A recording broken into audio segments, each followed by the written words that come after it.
And one of the great things about human species is that we have this remarkable organ, the brain.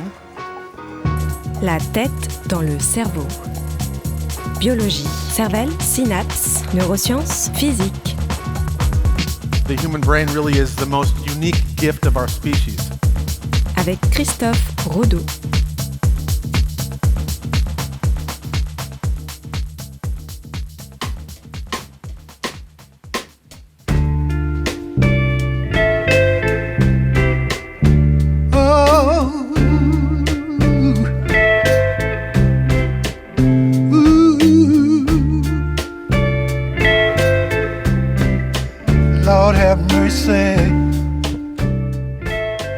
Avec cette rétrospective sur l'œuvre de Jim Jarmusch, tu as choisi toi aussi de nous parler de poésie, puisque la poésie est au cœur de l'œuvre de Jarmusch. Exactement, au cœur de son œuvre et notamment de son dernier film, qui est sorti chez nous le 21 décembre dernier, et dont la musique que l'on entend apparaît dans la bande-annonce.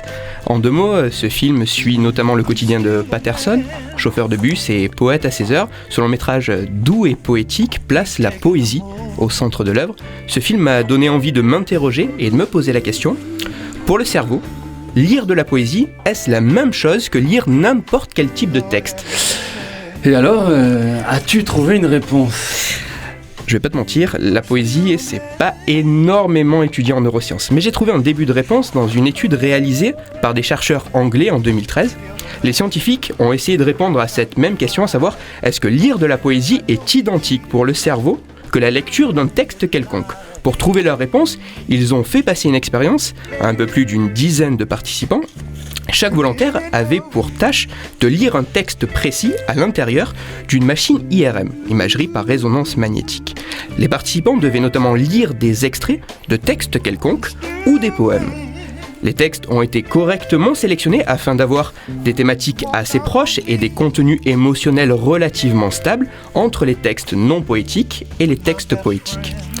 Les résultats obtenus ont permis aux scientifiques d'observer que peu importe la nature du texte lu, les parties du cerveau identifiées comme participant à la lecture des mots étaient activées chez les participants, que ceux-ci lisent un texte lambda ou de la poésie, ce qui est totalement normal et attendu lorsqu'on lit, puisque c'est ce qui était fait. Plus étonnant par contre, à la lecture d'un poème, d'autres parties du cerveau voient leur activité augmenter. Ces régions cérébrales sont habituellement activées lorsque l'on ressent une émotion à l'écoute d'une musique. Au final, au niveau cérébral, lire de la poésie ne serait pas seulement lire une suite de mots, mais quelque chose de bien plus puissant émotionnellement, comme peut l'être la musique. Et c'est ça, Christophe, c'est que la poésie est musicale. Oui, alors que ce n'est qu'une suite de mots, mais le cerveau perçoit ça différemment.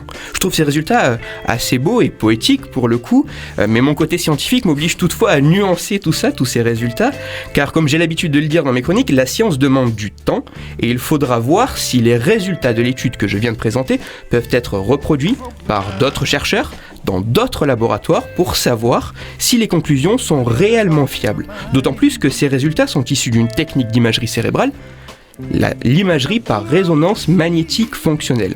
Car cette technique ne permet de visualiser qu'indirectement l'activité du cerveau, puisque ce qui est mesuré, c'est la variation du débit sanguin dans le cerveau, avec l'idée que les parties ayant tout d'un coup besoin de plus de sang, donc d'oxygène et de sucre, seraient les parties qui travailleraient plus quand on demande aux participants de faire quelque chose de précis. Mais donc, je le répète, de façon un peu caricaturale, cette technique ne mesure que l'activité, ne mesure pas vraiment l'activité du cerveau. Elle détecte seulement les zones qui se mettent brusquement à avoir besoin de plus de sang.